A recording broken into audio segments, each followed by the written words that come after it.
Matindi ito. Isang balitang yayanig sa buong mundo at magpapayanig sa mga pader ng Malacanang ang ating nasagap ngayon. Ayon sa ating mga espiya sa loob ng White House, hindi na raw makapaghintay si Pangulong Donald Trump na personal na reresbakan si dating Pangulong Rodrigo Duterte kaugnay ng mainit na usapin sa International Criminal Court o ICC. Isang lihim na direktiba umano ang nilagdaan na magpapadala ng buong puwersa ng Estados Unidos upang tiyakin na walang makakatakas sa bagsik ng katarungang pandaigdig. Ito na nga ba ang huling kabanata para sa mga taga Davao? Hindi na mapakali at tila binabahan na ng pawis ang mga opisyal sa Malacanang dahil sa nakakashock na balitang ito. Maririnig daw ang malalakas na sigawan at kalabog ng mga mesa sa loob ng palasyo habang pilit nilang hinahanapan ng paraan kung paano sasalagin ang paparating na dagundong mula sa Washington. Isang top secret na pagpupulong ang kasalukuyang nagaganap sa ilalim ng lupa dahil sa takot na anumang oras ay lumapag ang mga higanting eroplano ng Amerika para arestuhin ang lahat ng sangkot. Wala na silang mapagtataguan, wala na silang matatakbuhan sa harap ng nagbabagang galit ni Trump. Ang buong bansa ay nakatutok, ang lahat ay pigil hininga sa pasabog na ito na tila eksena sa isang pelikula. Totoo nga bang ito na ang katapusan ng katahimikan sa Pilipinas? Abangan ang susunod na kabanata dahil sa bawat minutong lumilipas, lalong tumitindi ang tensyon at lalong lumalapit ang oras ng pagtutuos. Huwag kukurap, huwag lilingon dahil ang laban ng Trump versus Duterte ay magsisimula na sa anumang sandali. Ito ang balitang wawasak sa inyong gabi. Maghanda na kayo sa pinakamalaking pasabog sa kasaysayan ng sangkatauhan.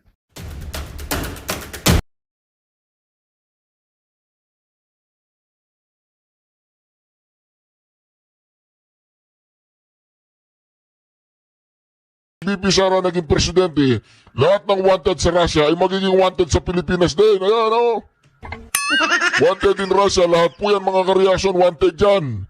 Kapag nahuli yan ng Russia at pwedeng hulihin sa ibang bansa yan, sa mga kaalyado po ng Russia. Mga kareaksyon, pag nagpunta ng China yung mga yan, mahuli yan mga kareaksyon. Ayaw po nilang pag-usapan ang tunay na nangyayari sa ICC na kapag talagang tuloy-tuloy ang sanksyon ang gagawin ng Amerika at ng iba pang bansa mga kareaksyon. Katulad ng China, Russia, meron pang bago mga kareaksyon, meron pa pong bago ha. Ito pa, Britain threatened to defund ICC over Netanyahu arrest warrant. Claim prosecutor. Naku po! Nagsalita na po ang prosecutor ng ICC na kapag nagtuloy-tuloy na gustong arestuhin si Netanyahu ng Israel, ICC ay di-defund po nila ng Britain. Natatanggalan din ng pondo ng British ang ICC. Ito pa, yun o. Venezuela to withdraw from ICC amid human rights investigation. Anong ginagawa ng ICC? Akala ng ICC kasi makapangyarihan siya. Pero sa totoo lang mga kareaksyon, ang pera ng ICC, ang pondo ng ICC ay nanggagaling po sa iba't ibang bansa, sa iba't ibang estado, na kung saan mga kareaksyon na kapag kumalas ka na sa ICC, dapat wala ng jurisdiction. Hindi ka niya pwedeng pakialaman. Anong ginagawa ng ICC? Lahat ng member dyan pwede niyang pakialaman. Pwede niyang pakialaman lahat na nagbumubuhay sa mga sikmura ng mga judge, mga prosecutor ng ICC, mga kareaksyon. At yan ay talagang nananahimik po itong si Cristina Conji sa nangyayaring katarantaduhan niya sa ICC. Kaya pa, si Bato de la Rosa mga kareaksyon, nabalitaan po niya ang nangyayari sa ICC, kaya ngayon ay nagmomoling-moling na lang silang dalawa ni attorney niya. Ayan mga kareaksyon, medyo sabi ni Bato de la Rosa, ano nangyayari sa ICC? Mahirap na yan mga kareaksyon. Kaya mga kareaksyon, umpisa na po natin ang usapin patungkol dyan sa ICC na ayaw pag-usapan ng mainstream media ay pag-uusapan natin. Iniiwasan po ng mainstream media na ikalat ang katotohanan na ang ICC ay baldado na. Ayaw po nilang pag-usapan na ang mga judge at mga prosecutor dyan sa ICC ay talagang bangkarote na mga kareaksyon. Bakit? Pagkapo natin itong pinakamagandang balita ngayon mga kareaksyon The Trump administration wants the International Criminal Court to ensure it does not investigate the U.S. president or his top officials by changing the court's founding document. That's according to a Trump official who says the court faces new U.S. sanctions if it doesn't comply with that demand. The court has long been criticized by the U.S. as infringing on its sovereignty, and Washington has never been a member state. But what is the ICC, and how does it work? The ICC acts as a court of last resort with the Teka lang mga kareaksyon ha, tatagalugin po natin yung sinabi niyang yun. Sabi ni Donald Trump, hindi kami member ng ICC. Huwag na ninyo kami pakialaman, nangimasok po ang ICC sa Amerika. Siguro mga kareaksyon, sinasabi ni Barack Obama, imbestigan niyo si Donald Trump. Para nangyayari po dito sa Pilipinas, ano? Mga makakaliwang grupo, talagang sila nanguna sa pagpapadala sa Pangulo Duterte pagkidnap sa dahig. Ngayon naman dito sa Amerika mga kareaksyon, sina Obama! Nako, sina Obama! Sina Obama ba yun? Obama is my driver! power to prosecute heads of state. That founding document Trump officials want changed, the ICC Rome Statute, asks all 124 states that have signed it to arrest and hand over anyone subject to an ICC arrest warrant if they set foot on their territory. But as Jerry Simpson, law professor at the London School of Economics, points out, the court has no enforcement mechanism, which is why individuals accused of war crimes rarely face trial. It's very hard to enforce an arrest warrant. We've been here before with the South Africans and al-Bashir in Sudan.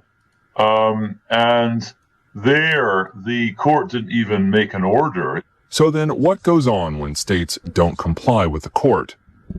If a country doesn't arrest someone they're obliged to, they get referred back to the ICC's member states and ultimately to the UN Security Council. But the court can't do much else than that. In the example of Omar al-Bashir, the Sudanese president indicted in 2009 for genocide in Darfur, he stayed in office for a decade after his warrant before being toppled in a coup, all while traveling to several ICC members, including Kenya, Jordan, and South Africa, who all declined to detain him. If the state party, fails to comply with an arrest warrant, the case can go before the court, and the court can then order the state party to comply and can refer the matter to what's called the Assembly of State Parties, or ultimately the Security Council, if it's the Security Council that first referred the matter. So the ICC, the court itself, really can't do a great deal. So why is the demand coming now from the Trump administration? The Trump official who spoke to Reuters did not say what issues the administration worries could become the subject of an ICC investigation, and declined to say when Washington began making its demands of the court. But the official also cited what they called open chatter in the international legal community that the court could target Trump and his top officials in 2029, when the Republican president's term ends. Starting in September, the U.S. military has killed more than 80 people in deadly strikes against suspected drug vessels in the Caribbean and off the Pacific coast of Latin America. When asked if the administration was making its demands of the ICC over worries the court may pursue charges in relation to U.S. conduct in Venezuela, the Trump official declined to elaborate. Ang katotohanan po dyan mga kareaksyon, nagalit po yung mga yan. Nagalit yung mga yan dahil sa idol po nila si Duterte. O tignan mo, merong war on drugs sa Amerika ngayon. Nagalit po si Trump, hindi lang niya gustong diretsahin na pakawalan nyo na si Duterte. Kung hindi nyo pakakawalan yan, magugutom kayo lahat dyan, pati pamilya ninyo. Wala na, hindi na sila makapag-withdraw, hindi sila makagamit ng credit card, wala na sila pang sakay na taxi. Nais ng Trump administration na baguhin ng International Criminal Court o ICC ang founding document nito upang matiyak na hindi nito maiimbestigahan si Pangulong Donald Trump at ang kanyang mga matataas na opisyal. Babala ng isang opisyal ng administrasyon kung hindi susunod ang ICC, maaring palawakin ng Washington ang mga sanctions laban sa korte. Kasama sa kanilang nais ay ang pagbasura sa investigasyon laban sa mga lider ng Israel na sina Israeli Prime Minister Benjamin Netanyahu at dating Minister of Defense Yoav Gallant kaugnay ng digmaan sa Gaza. Nais din nila ang formal na pagsasara sa kaso laban sa US troops sa Afghanistan. Muling nilinaw ng Estados Unidos na hindi ito miyembro ng Rome Statute, ang kasunduang nagtatag sa ICC at iginiit na nilalabag umano ng korte ang soberanya ng Amerika. Sa ngayon, hindi pa nagbibigay ng tugon ng ICC at patuloy na tumitindi ang tensyon sa pagitan ng Washington at ng pandaigdigang hukuman ng mga war crimes. Yun ang sinasabi natin ng ICC, wala na po mga kareaksyon. Kasi kapag ang Amerika sinanction ka niya, hindi ka makakagalaw. Sumabay pa po itong British. Sumabay pa po itong mga to, tingnan po ninyo ha, hindi po yan. Sumabay pa po itong mga to, yan ha, oh, yan. Oh, yan sabay-sabay po yan. Amerika, China, Russia, sumali pa yung Venezuela. Wala na, paubos na wala na, tapos ka na, ICC. Diba? Go home. Yung sa Russia, totoo po ito ha, baka akala nyo biro lang. Na ang Russia po, meron isang korte doon sa Moscow, yung chief prosecutor ng ICC, si Karim Khan at 8 iba pang ICC official, ay ipinapa-aresto po, ipinapakulong Yan. ng Russian court. Ito po ay bilang tugon sa arrest warrant na inilabas nila laban kay Russian President Vladimir Putin tungkol sa digmaan sa Ukraine. Sabi nga nila, ICC, anong kapangyarihan yun yung sa Russia? Diba? Yan, Bakit ipaparas yung presidente namin? Kayo naman ang arestuhin namin. Ayan, no? Nagkaroon ng counter na warrant of arrest. Naglabas sila ng bukod na warrant of arrest labas sa mga hukom ng ICC. Ayon sa Moscow City Court, unlawfully prosecuted umano ni Khan ang mga Russian citizen at patently unlawful arrest warrant ang ipinag-uutos na ito ng ICC dahil hindi naman miyembro ng ICC ang Russia at wala ni isa man sa mga akusado ang humarap sa korte. Bakit may arrest warrant? Ayun. Oo. Ano kaya epekto doon, no? Ano kaya epekto doon sa mga judges? Pag nakita nila. Sabi na, wala naman kami plano pumunta ng Russia. Bagay yung The Hague ba ay Netherlands? Netherlands, Ano ba ganun layo? Kasi di ba minsan may mga taga-Russia na nagpupuntahan dyan Parang byland lang ata yan Kaya yan. Kaya yan. Lalo na kung nakamotor. Naka-big bikes lang, Pwede. Di ba? Sigurado lang nila din yan. Kung kaya nyo maglabas ng warrant, kaya din namin. Di ba? Sino ba mas makapangyarihan pa ba kayo sa amin? Kayo ba ang sumasakop sa aming bansa? Hindi naman Hindi naman namin kayo kinikilala Yan ang gustong sabihin dito ng Russia, Jed. Ayun. Mukhang nagre-retaliate nga ngayon nasa Oo. Kasi meron din silang warrant of arrest kay Benjamin Netanyahu. Oo. Kay Trump ba? Meron Wala naman. Ang problema yung pinapalabas na nila ng warrant of arrest, mga hindi naman nila kasapi. Yes. Di ba? At hindi lang yun, Jen. Yung mismo si Trump, may babala na rin sa ICC. May babala na rin sa ICC. Ang nung nakaraan, ang ginawa niya, pinatigil niya ata yung mga aid. Kung meron mga foreign aid galing sa Amerika na pinapadala dyan sa ICC na yan. Halimbawa, may isang negosyo na nakita niyang nagpapadala ng tulong sa ICC. Yung negosyo na yun, ang winawarningan niya. wawarningan niya. Huwag na kayo magpadala. At ngayon ay may dagdag pang sanctions na pinaplano si Donald Trump. Ayun. Kung hindi nila ititigil, yung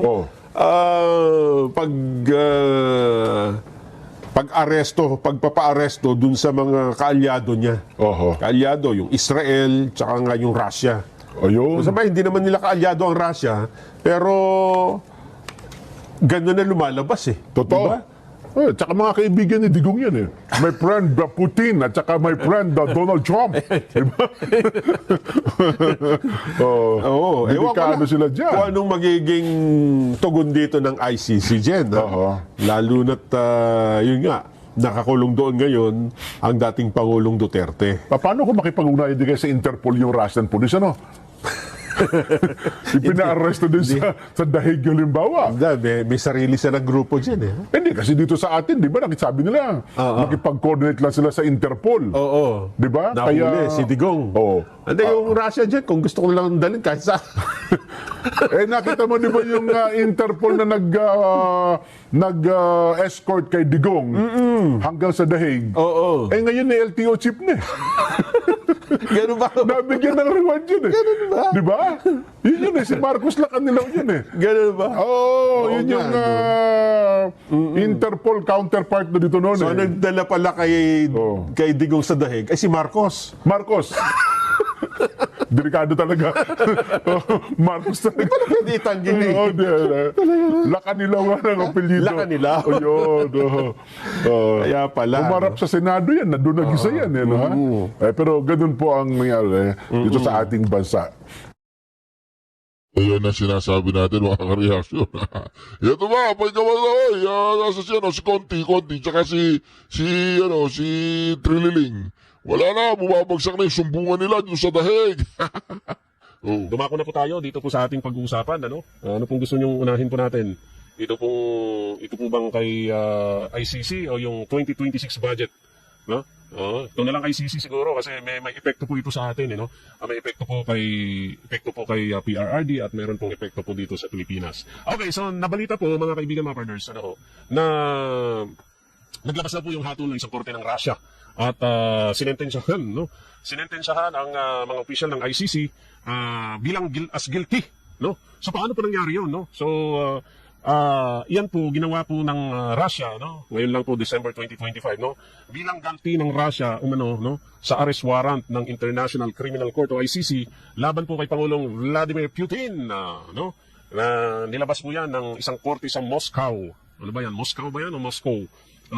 At yun nga, hinatulang guilty at sentensya ng pagkakakulong in absentia, no? Talagang, kumbaga, grabe yun, no? Yung korte daw po ng Moscow, dyan po sa Russia, hinatulan ng guilty ang ICC judges kahit wala sila doon, no? At ang parusa, tawag yan, kulong kahit wala doon, no? Habang walang akusado, considered kulong na kasi guilty, no? Ang hatol nila, no? Laban sa punong tagausig at walong hukom ng ICC. Kabilang ang kasalukuyang presidente nito na si Tomoko Akane, no? Isa pong Japanese yan, no? Sinintensyahan sila ng korte ng Russia sa mga kaso, no? Mas madaling intindihin yung English, no? Na salin, no? Dahil pagdadala ng isang taong tiyak na walang sala sa kriminal na pananagutan o yun daw pong ginawa po nila kay President Putin, inano daw po, no? Dinala daw po sa korte, no? At hinatulan kahit wala naman pong criminal liability ito pong ang presidente po ng Russia. Tsaka daw po illegal detention, no? Although hindi naman po na-detain si Putin, no? Kasi walang nangangahasulihin, no? Kasi may mga kapasama, may mga member ng ICC countries, like yung Mongolia, nagpunta si Putin doon, pero hindi naman nila hinuli. Abay, pag hulihin mo naman, patay ka, di ba? So, ang sentensya ng Korte ng Moscow, no, ay mula 3.5 taon, no, hanggang 15 taon, no, sa isang penal colony. Para sa ICC prosecutor na si Karim Khan, patay itong si Karim Khan na ito, no? Yun daw pong siyam na opisyal ng ICC ay nilagay ng Russia sa kanilang international na wanted list. Patay tayo dyan. Patay sila pala dyan, no? Bakit ba kasama tayo dyan? Patay sila dyan. Biruin mo Russia, di ba? Very powerful na country. Tapos sasabihan, no, yung mga ICC judges na yan, wanted sa atin, no? Wanted ng Russia. Paano yun, no? Pag talagang pinorsigi ng Russia na anuhin sila, no? Patay sila, kaya ingat sila, di ba? Nung panahon ng Cold War, di ba? Yung CIA at KGB, talagang, di ba? Yung so talagang medyo may kalalagyan itong mga ICC judges na ito kung hindi maghinay-hinay ang Russia, no? So, ito daw po kasing ICC, mga kaibigan, mga version, kung March 2023, ay naglabas po ng inakusahan nila si Putin ng war crimes, no? Di ba, nagkaroon nga po ng digmaan dyan sa Russia at saka Ukraine. Tapos, siyempre, pag may digmaan, merong mga madi-displace na mga tao, no? Meron daw po kasing nilipat na mga bata, no? Nakaalis yung mga bata ng mga Ukrainian, no? Sa mga teritoryo na sinasakop ng Russia. Pero siyempre, talagang ganun, digmaan, no? So, yun yung kinaso ngayon ng ICC dito po kay Putin. No? Pero umalma ang Russia kasi sabi nila, hindi na sila member. Parang tayo, no? Hindi na sila member ng ICC. Kaya lang, ang sabi ng ICC, dahil dating member yan, sakop pa rin daw nila kaya nag-issue. Kaya nagalit po yung Russia, po yung korte nila, no? Ang warrant dito po kay Putin, ay umiiral para daw po sa 125 members na estado na member ng ICC, ng Rome Statute. Yung nagtatagpo ng ICC. So, halimbawa, si Putin ay mapunta sa mga bansa na yan, ay maaari po siyang arestuhin, no? Pero sabi ng Russia, ang jurisdiction ng ICC, dahil hindi sila member, walang visa at hindi nila tinatanggap. Biruin po ninyo. Hindi nila tinatanggap yung warrant. Biruin po ninyo, mga kaibigan, mga partners. Ibang-iba yung treatment ng Russia sa ICC sa treatment ng ating gobyerno, no? Dito sa ICC. Yung president nila, biruin po ninyo, nanguna na yung korte. Di ba? Na inano nila, ganyan ha. Sige, kayo i-declare namin guilty. At kayo rin ay wanted sa amin, di ba? Samantalang tayo dito, mga kaibigan, mga yung former president po natin, wala naman po talagang ginawang masama. Wala naman pong talagang pinatay. 40, biruin po din, out of 30 accusations na inano po nila sa ICC, pero pagdating doon sa 43, ang matindi yung korte nila, di ba? Hindi ko alam kung Supreme Court yan, pero nakalagay ko sa balita, isang korte sa Moscow. Samantalang yung Supreme Court natin, walang ginawa. Di ba? Doon mo makikita po ngayon yung difference, napakalaking diferensya. Ang kaganapan po dito po sa Pilipinas at saka dyan po sa Russia. So, yun, pinagdesisyonan yung korte ng Moscow na nagkasala yung mga opisyal ng ICC. So, biruin po ninyo. Nagkaroon sila ng hearing. Declare natin, guilty sila. Pero wala yung mga ICC judges doon, pero